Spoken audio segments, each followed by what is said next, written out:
This group 4.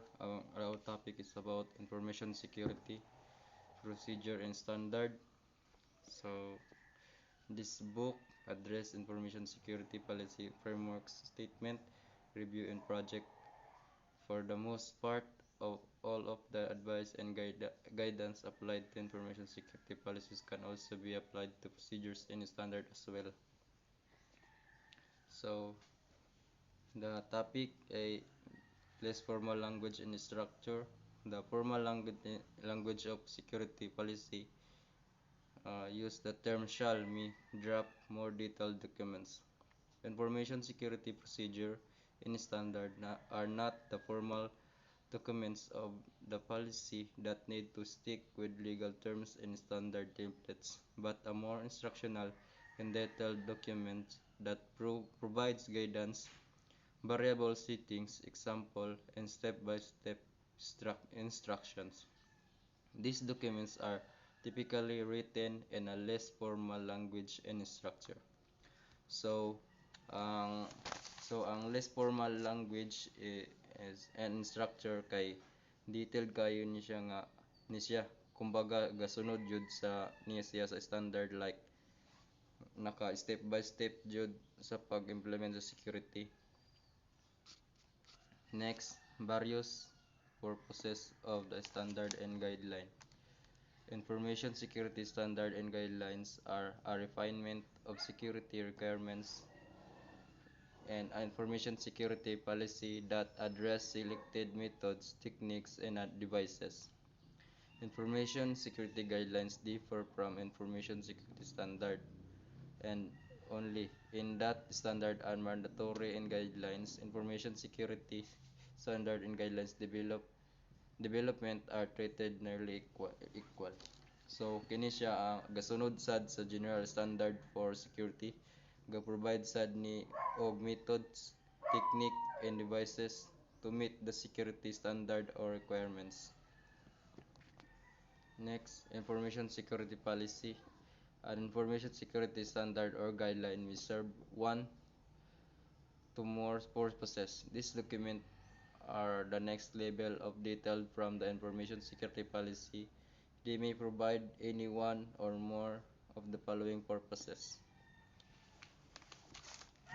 So these are document standard or guideline that provide the next level of detail below the main high level information security policy. So kani ga-provide og kanang mga next nga level 1 para sa high level information security.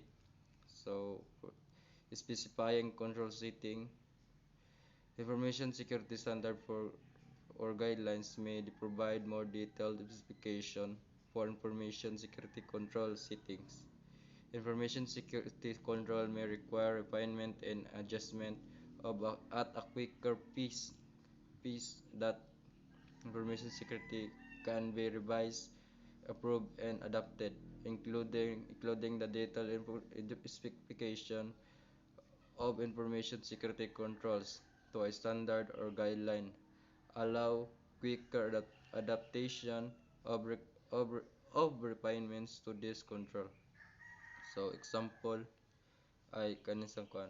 So kani ga kuan og detailed kaayo ang specify control setting na setting specification for security control like kani ga kuan like kana sa password rules o encryption para dili kita dali mapano nang di kita madali nga makuan sa mga virus or mga hacker. Example of control setting version security standard and guidelines include password strength and other settings. So ingon og na atong password rules, encryption strength setting, and audit event setting, covering audit control setting in the topics of system audited capability, system audited events, unsuccessful logon attempts, and session lock. So motong gingon og na nga dapat gamit og kanang mga strong password or kanang encryption kada kita dali makuan na sa mga gingon og na mga virus or sa mga hacker. So next, audit events, the department shall ensure that state information systems are capable of auditing the minimum set of events that may be required to support the department auditing policy, and those events listed under the system audited capabilities column in the table. So kini nga requirements kay importante sad kay gina-ensure dapat na tanan information system kay naka-record or audited kay para kung naay pangitaon igabot sa panahon dali ra makita then dali ra pod ma-track security relevant activity ay dali ra pod ma-track ang security relevant activity. So kato lang akong topic, ma'am. Good day, ma'am. Good day, classmates. I am Shikina James and I will be the second reporter. So today we are here to report about information security policies. Provide expanded guidance. Some information security policy statements provide a requirement without details of how that requirement may be met. This is intentional as technology rapidly changes.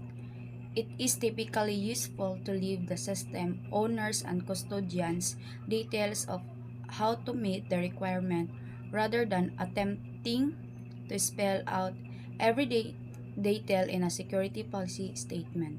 Sometimes leaves the security practitioners with a difficult task of interpreting the meaning of the requirement. For example, consider the requirement the department shall ensure that information system protects against or limits the effect of denial of service attack or DOS. It may be unclear to how the department may protect against or limit the effects of a DOS attack. So, kani ang information security policies kay mga patakaran o guide kung unsaon pagprotekta sa impormasyon sa mga system sa isa ka organization, like how to kanang kuan pag-hack niya sa maabutay nga virus o sa pagkuha sa mga data. Like for example, di ba sa balay nato or sa balay ninyo ug mulakaw ta ug walay tao mabilin, di ba? Kailangan nato ilak kay para walay makasulod, para walay makawat. So sa computer ang ano po na nila ang ilahang lock is security policies. So nasay time nga wala nila gibutang ang mga tanan nga details kung ginaunsa nila pagpatuman o giunsa nila pag himo kay ang technology paspas nagabag-o every year. So ginakuha nila nga dili nila ibutang ang tanan information para sa moabutay naa sila'y makuan.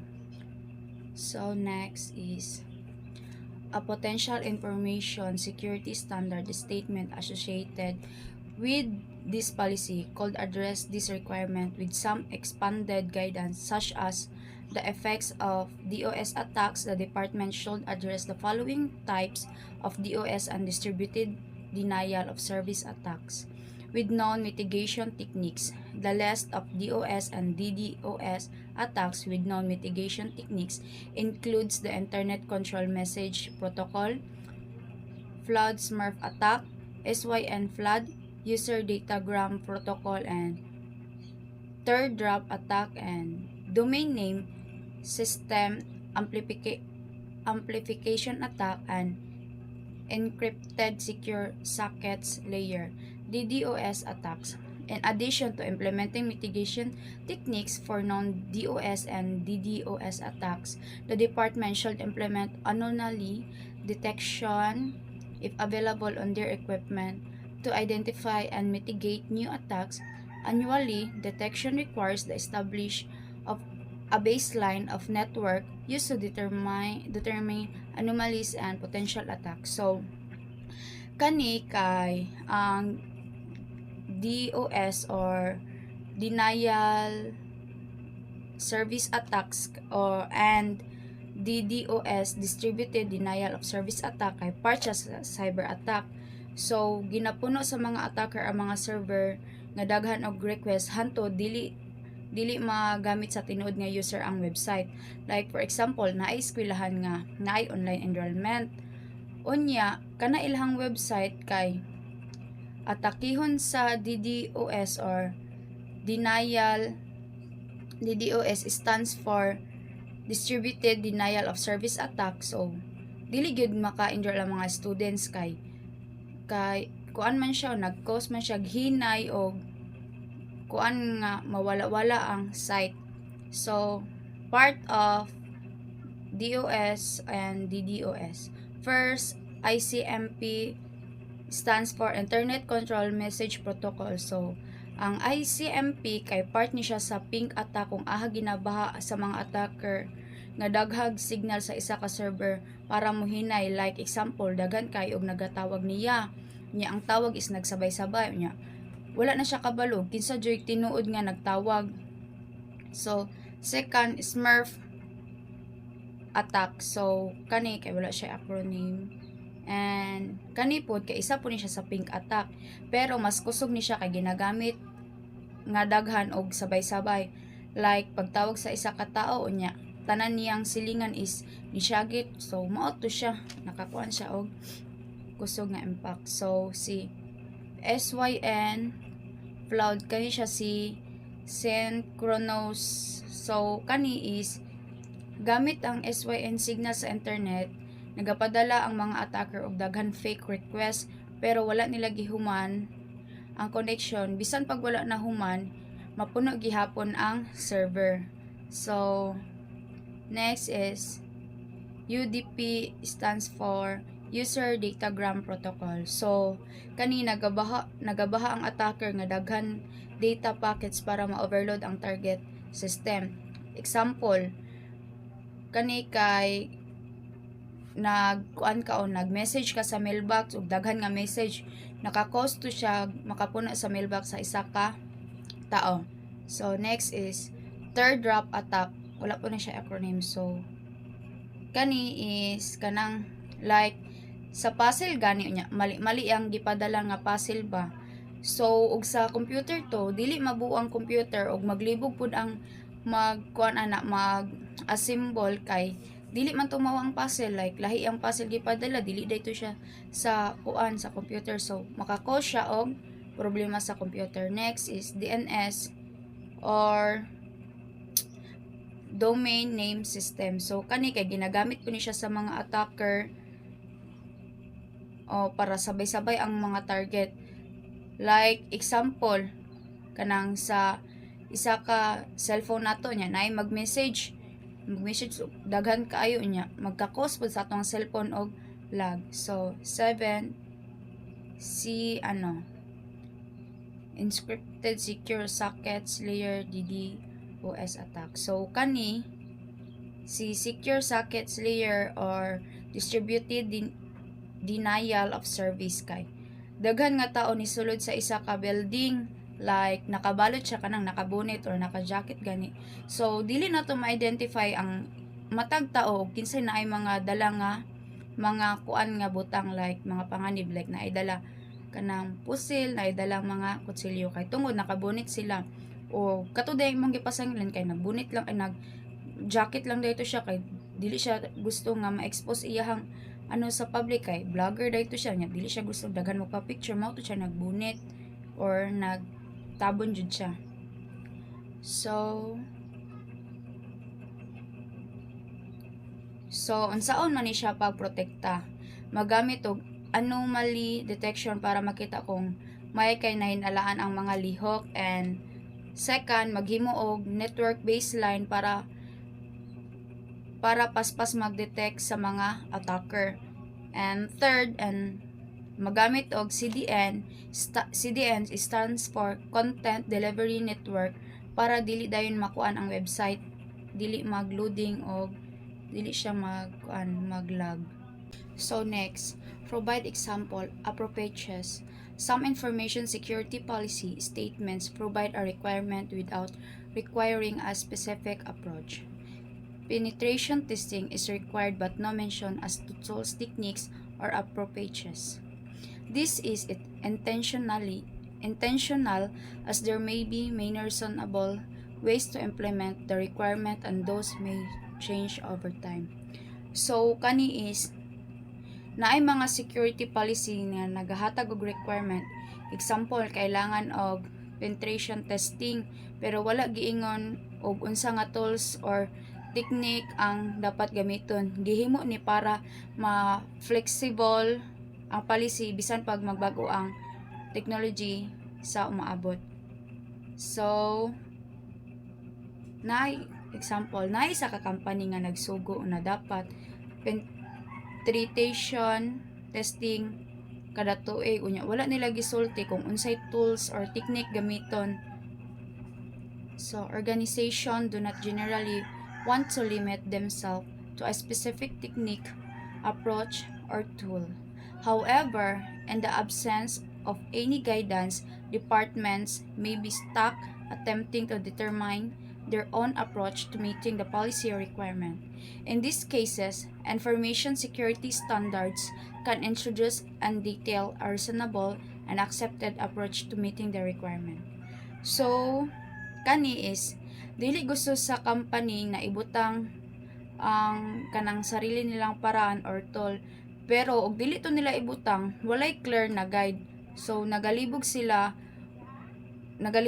kung unsaon pagsunod sa policy, dira nagasulod ang security standard para maghatag og hapsay na teknik kung unsaon paggamit.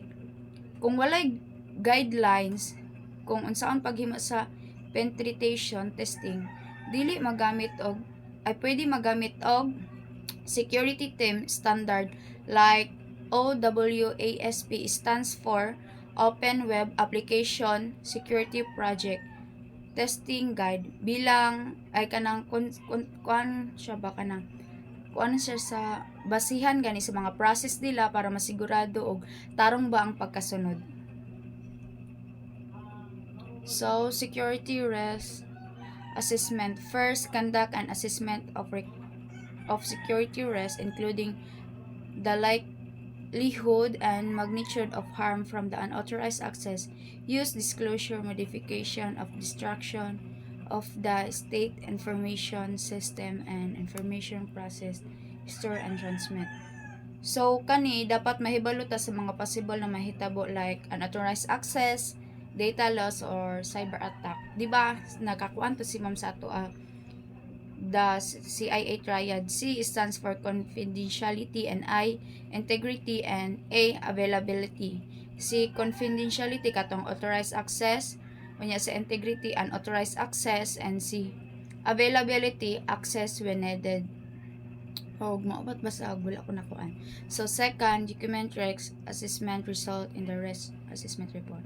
So, kani kay dapat nato gina-record ang mga findings sa isa ka risk assessment report. So, review risk assessment result annually. Dapat gina-review na to every year o ang mga mga result. So, disseminate risk assessment results to the Department Chief Information Officer, Information Security Officer, Information System Owner, and other department-defined personnel or roles. So kani kay ihatag sa mga key personnel like CIO stands for Chief Information Officer, and ISO stands for Information Security Officer, and System Owners. Fifth and lastly, perform the risk assessment annually of whenever there are significant changes to the information system or environments of operation, including the identification of new threats and vulnerabilities, or other conditions that may impact the security state of the system. So kani kay balikon kung naabay kung i-review na to siya ba kung naabay nagbago kada tuig or naabay nagkuan silang system like mga kanang bago nga vulnerabilities. Maora po ako, ma'am. Thank you po. So good morning everyone, especially to you Ma'am Darlene. So I am Mergis Binumidas from 2M1 and I am the third reporter of Group 4. So my topic is all about the information security policies. There are a great many approaches to performing an information security risk assessment. At the same time, there are a lot of approaches that fall short of being useful to the organization or the department. May consider the creation of an department in terms of completeness and depth. The ORGA Information Security Risk Assessment standards to document minimum expectations of this service without limiting the variety of reasonable approaches such as security risk assessment guidance. The following guidance is provided for the performance of information security risk assessments. This guidance is presented within the context of the phases of an information security risk assessment process, namely, the preparation, the performance, and the communication of the results for an information security risk assessment. So, ang security risk assessment is a guidance kay mao ni siya ang mga guidance o instructions na nagatabang sa isa ka company o individual para ma-identify, ma-analyze o ma-manage ang mga possible security risk sa ilang organization. So, next, the information security risk assessment preparation. Preparation for an information security risk assessment helps to ensure that the department derives the most value from the exercise and establishes the context of the risk. Management process departments shall consider the following steps in preparing for an information security risk assessment. So ang information security risk assessment preparation ay ang paghahanda o planning stage bago gawin ang mismong risk assessment sa information security ng isang organization. So, ibig sabihin, pinag-iisipan at inaayos muna lahat ng kailangan para maging maayos, accurate, at effective ang risk assessment process. So, next. Identify purpose. The obvious purpose of an information security risk assessment is to provide system owners with information regarding the risk to sensitive data and critical information system so that they make appropriate decisions regarding how to address those risks. However, security risk assessments are also required periodically based on applicable regulations, provide oversight to the security operations of the system, or could be the direct and required action from a recent audit or inspection. It is important that the department clearly understands and identifies the purpose of the information security risk assessment and conveys that to the team performing and overseeing the assessment in order to ensure project success. So, the identify purpose in information security risk assessments means to clearly understand and define kung bakit mo ginagawa ang assessment, ano ang goal mo, anong information or system ang gusto mong protektahan, at bakit ito mahalaga sa organization. So that's what identify purpose means when it comes to information security risk assessment. So next. Define assessment boundaries. An information security risk assessment shall be limited to defined physical and logical boundaries. A physical boundary identifies the physical limit of assessments such as network components, workstations, servers, routers, and switches. Security components, intrusion detection system or IDS, and firewalls. Network media, cabling, peripherals, buildings, and rooms. A logical boundary identifies the logical limit of the assessment such as the functions of the system services provided, applications, and network segments.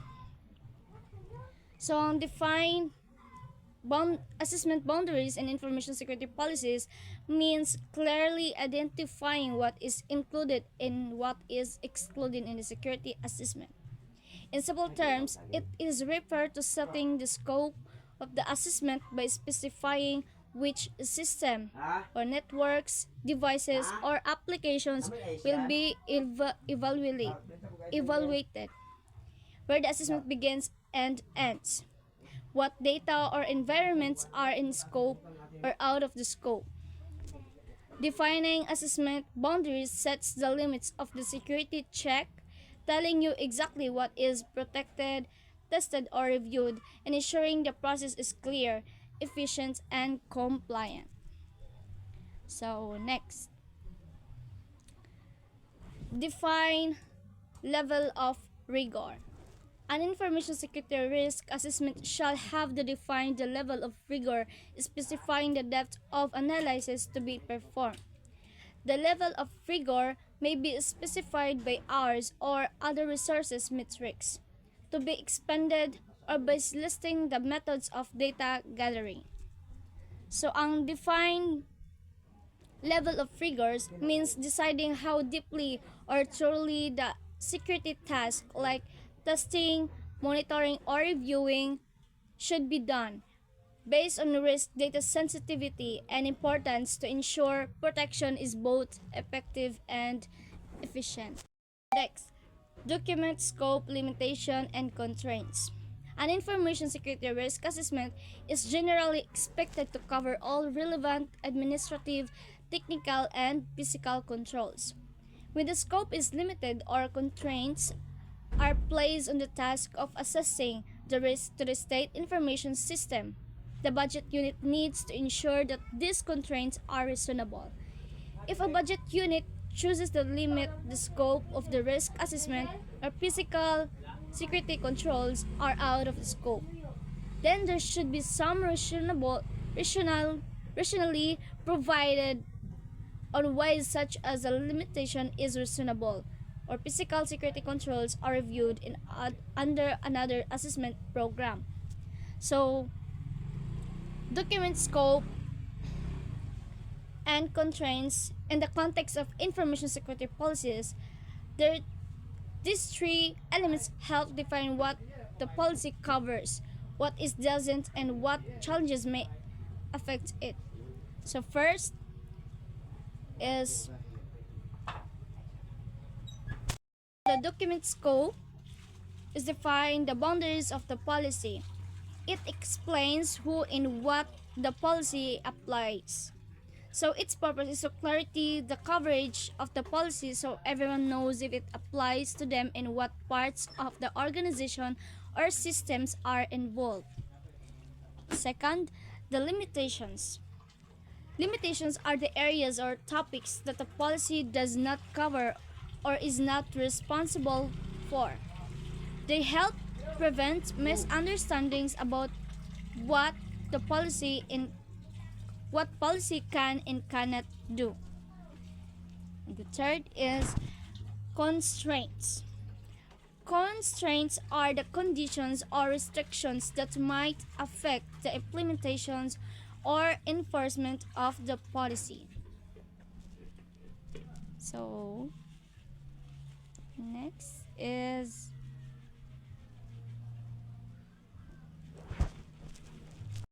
the document risk model. There are a variety of reasonable security risk models that might be used in the performance of an information security risk assessment. The budget unit or the contractor for the budget unit may use any reasonable security risk model provided for the model accounts for the following aspects of a baseline information security risk assessment. So, ang document risk model in information security refers to a structured way of identifying, assessing, and managing risks that could affect the security of documents and information assets. So, good morning ma'am, good morning classmate. I am an ex-reporter. So, document risk elements. The information security risk model shall be identify and document the elements to be reviewed, assessed, and analyzed in order to determine the risk to the state information system. These elements typically include threats, assets, vulnerabilities, likelihood, and impact. So, sa document risk elements is i-list o i-describe tong mga key parts nga maka-affect sa mga panganib like mga threats o mga possible na mahitabo o ang apekto sa ato ang sistema. So, next is document risk calculation. The information security risk model shall identify the process by which risk is determined. This typically in the form of a risk calculation estimate based on parameters or a risk determination table based on the risk elements listed above. So, dire is ipasabot kung yun sa pag-measure or gina-calculate ang mga panganib gamit ng mga elements nga na-identified kasagaran through formulas, estimates, or tables. So, next is information security risk assessments performance. The effective performance of an information security risk is critical to the accuracy and usefulness of the assessment. Departments should be considered the following step in the performance of an information security risk assessment. So, sa information security risk assessment performance is gina-explain diri kung unsaon pagbuhat og maayo ang pagsuri sa panganib through sa mga kini nga steps is step number 1 is objectivity consistent with requirement of information security program policy or policy and information security risk assessment should be performed by imperial assessor or assessment teams. Impartially requires to the assessment team have no conflict of interest between the development, selection, and operation of the security control under assessment. So, sa objectivity is siguraduhon diri nga katong mga tagasuri is patas o walay mga hidwaan o interest. So, next is adequate data gathering.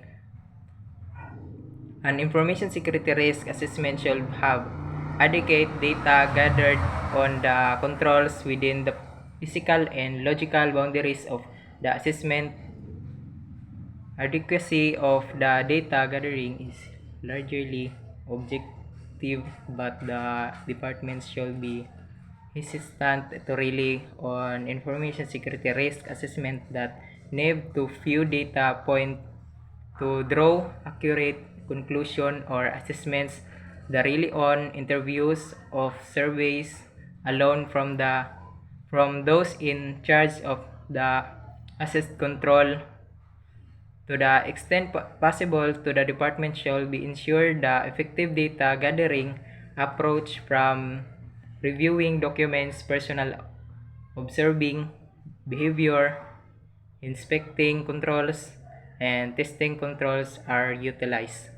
So, sa adequate gathering daw is mangolekta og enough og detail nga mga impormasyon gikan sa dailahi na dili lang gikan sa mga survey or interviews.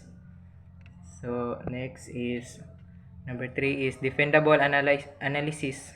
An information security risk assessment shall be include a documented and defendable analysis of the data gathered to the support findings. Information security risk assessment typically provides such as analysis in the form of table or charts. Each findings recommendation shall be traceable to sufficient evidence of the vulnerabilities that is being addressed. So, sa defendable analysis daw is dapat clear na i-analyze jud ang mga data o link to mga findings to solid evidence. Kadalasan man good is ginapakita ni siya sa mga charts or tables. So, next is information security risk assessment documentation. The effective and accurate communication of result from an information security risk assessment is critical to the usefulness of the assessment. Department should consider the following step in the document of an information security risk. So sa information security risk assessments and documentation, so about ni siya sa tarong na pagbahagi og resulta sa pagsusuri sa mga panganib. So number 1 is communication with key staff.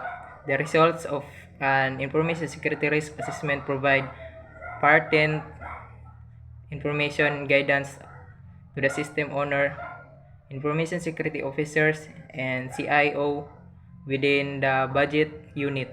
The result of an assessment shall be shared with budget with director, CIO, information security officer, and system owner at a minimum. The state chief information security officer, the officer may also be included in the dissemination of the assessment result. So sa communication with key staff, so dire is ibahagi ang resulta sa mga tag-iya sa og system, mga opisyal sa security ug mga taga-pamahala. So next is communication with custodians and others. So the result of the communication security risk assessment include recommendations for improvements, paths, and information system development procedures, and additional controls that will need to be conveyed to those in charge of implementing these changes. When relevant, all available evidence of the associated vulnerabilities and details of the recommendation solution shall be made available to the system custodian, staff members, or contractors tasked with confirming the vulnerabilities and implementing the recommendation solution. Keep in mind that the principle of least privilege shall be applied here, and there may be some details deemed irrelevant and sensitive and shall provide. So communication skill with the custodian daw is so tagaan sad og klaro na recommendation og tama nga detalye ang mga maghimo og aksyon, pero likayan sa i-share ang mga sensitive na information kung dili man lang kinahanglan. Number 3 is clear recommendation. An information security risk report with a clear recommendation that identify the control gap or risk, the recommendation solution or solution set to the address the control or risk. Departments may want to require that the information security risk assessment recommendations provide information on the cost of the recommendation as well. So sa clear recommendation daw is maghatag og direct na evidence kung unsaon pag ayos sa mga delikado pati na pod sa posibleng kanang gasto para didto ana. So maura ta ako ma'am, thank you.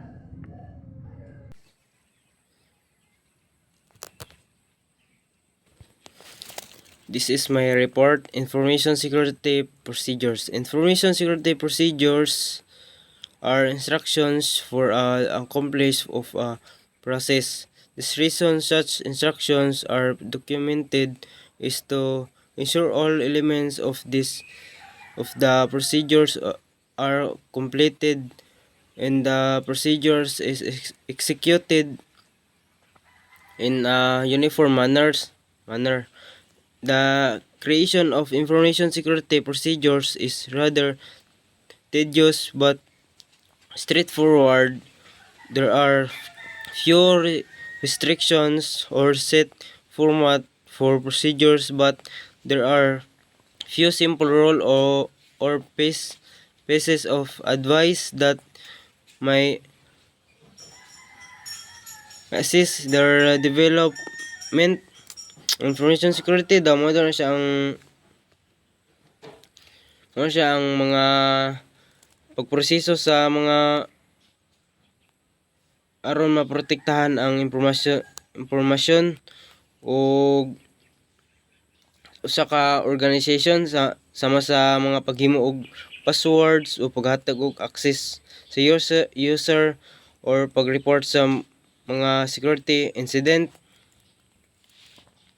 Define process, annotations, and termination points. Every process has a beginning and these are referred to as annotations and terminations points. An annotations point is defined by information required to begin the process. There may be several annotation points. It should be defined. For example, the account creation process could have an annotations points of hiring a new employee, transferring an employment, or promoting an employee. Each of these a termination point is defined by the result of the process that marks it. Complementations. There may be several termination points. It should be defined. For example, the account creation process could have termination point of informing the employee of the renew or change account, of denying the requested account access. Document process step. Write down the step involved in the process from beginning to end. This includes all annotation points, all termination points, and all the step involved between. Flowchart work will mapping this out should be included in the process documentation. Ang kana daw siyang document process step.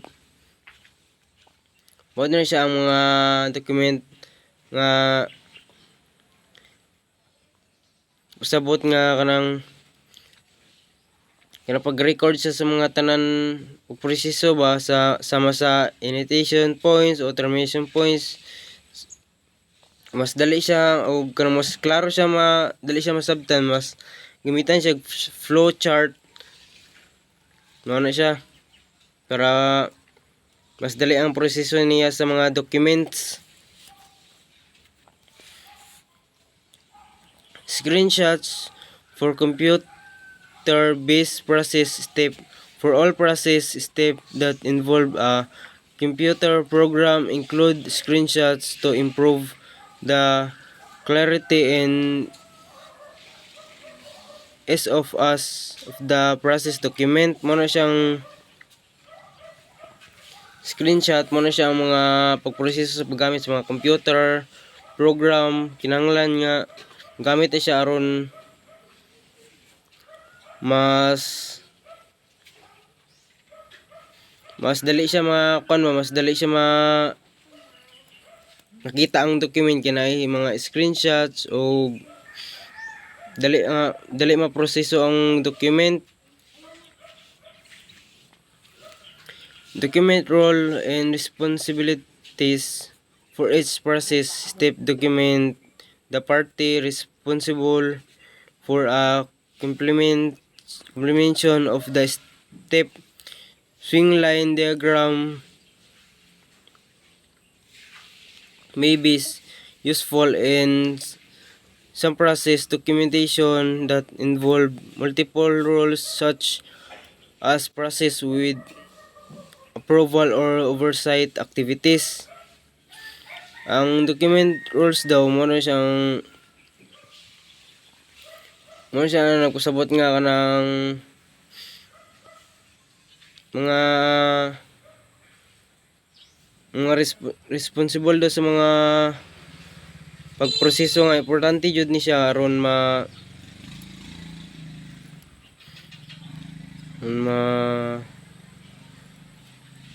naay katong dana na pagkumpleto sa usa ka swing line o swing line diagram o ipakita ang mga papel nga lain-lain nga mga sa lain-lain nga mga grupo nila ba or ang grupo sa mga tao ba nga mga kuan nila kanang nga responsible na nga na pagproseso.